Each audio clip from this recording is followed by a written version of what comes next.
अल्लाह की कुदरत का एक ऐसा करिश्मा जो हमारे साथ हर पल मौजूद है। जरा गौर कीजिए अपनी आंख पर। आंख अल्लाह ताला की कुदरत का ऐसा शाहकार है जिसे जितना देखा जाए उतना ही हैरत बढ़ती चली जाती है। इंसान की पूरी दुनिया, उसके रंग, रोशनी, चेहरे, रास्ते, कलम और किताब, सब कुछ इन छोटी सी आंखों के जरिए ही हमारे दिलो दिमाग तक पहुँचता है। आंख का हर हिस्सा अपने आप में एक अजूबा है। साइंस बताती है कॉर्निया रोशनी को अंदर दाखिल करता है, लेंस उसे ठीक जगह पर फोकस करता है, रेटिना उस रोशनी को पैगाम में बदल देता है और फिर दिमाग उसे तस्वीर बना देता है। सोचिए, यह सब कुछ पलक झपकते ही अपने आप हो जाता है, बिना किसी मशीन के। अगर इंसान दुनिया की सबसे महंगी कैमरा टेक्नोलॉजी भी बना ले, फिर भी वह आंख के बराबर नहीं हो सकती। कैमरा सिर्फ तस्वीर कैद करता है, लेकिन आंख तस्वीर के साथ एहसास, जज्बात और पहचान भी देती है। इंसानी आंख करीब 1 करोड़ रंगों में फर्क कर सकती है। आंख की मांसपेशियां जिस तेजी से काम करती हैं, वो जिस्म की सबसे तेज मांसपेशियों में से हैं। हम पल भर में पलक झपकाते हैं ताकि आंख नमी में रहे। ये नियम अपने आप चलता है, हमें याद भी नहीं रहता। आंख का साइज बचपन से बुढ़ापे तक लगभग एक सा रहता है, जबकि जिस्म का हर हिस्सा बदलता रहता है। हर इंसान की आंखों की पुतलियों का पैटर्न अलग होता है, यानी अल्लाह ने हर निगाह को अलग पहचान दी है। रोशनी जब आंख में दाखिल होती है तो रेटिना उसे उल्टी तस्वीर की शक्ल में कैद करता है, फिर दिमाग उसे सीधा करके हमें दिखाता है। ये सवाल खुद ब खुद पैदा होता है, अगर अल्लाह न चाहता तो यह दिमाग और आंख मिलकर ये कमाल कैसे करते। सुभान अल्लाह,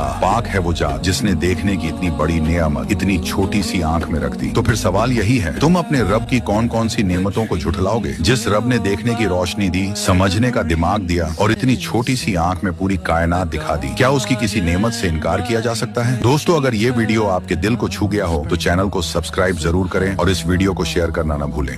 अल्लाह की कुदरत का एक नन्हा करिश्मा। सोचिए, अल्लाह की बनाई हुई मखलूक कितनी छोटी है और उसका काम कितना हैरत अंगेज। इतनी नन्ही कि नंगी आंख से दिखाई भी न दे, मगर उसका निजाम इतना मुकम्मल कि इंसान हैरान रह जाए। सुबहान अल्लाह। हमारी पलकों के बालों के पास एक बेहद सूक्ष्म मखलूक पाई जाती है जिसे माइट डेमोडेक्स कहा जाता है। दिन भर ये हमारी त्वचा के अंदर छुपी रहती है और जब हम रात की नींद में होते हैं तो ये बाहर निकलती है, हमारे चेहरे पर हलचल करती है। इसकी नर और मादा मिलकर जिंदगी का सिलसिला आगे बढ़ाते हैं और मादा पलकों के बालों की जड़ों में अंडे देती है। फिर क्या होता है, यही नन्ही मखलूकन हमारी त्वचा पर जमी मरी हुई डेड स्किन और अतिरिक्त चिकनाहट को साफ करने में मदद करती है। यानी जब हम बेखबर होकर सो रहे होते हैं, तब अल्लाह के हुक्म से हमारे चेहरे पर एक नेचुरल क्लीनिंग सिस्टम काम कर रहा होता है, बिना किसी क्रीम, बिना किसी दवा, बिना किसी मशीन के। कौन सोच सकता था कि इंसान की खूबसूरती और सेहत के पीछे इतनी छोटी मखलूका भी अपना किरदार अदा कर रही है। तो तुम अपने रब की कौन कौन सी नेमतों को झुठलाओगे? जो रब इतनी नन्ही मखलूकन से भी हमारी खिदमत ले रहा है, वो हमारी जिंदगी को बेमकसद कैसे छोड़ सकता है?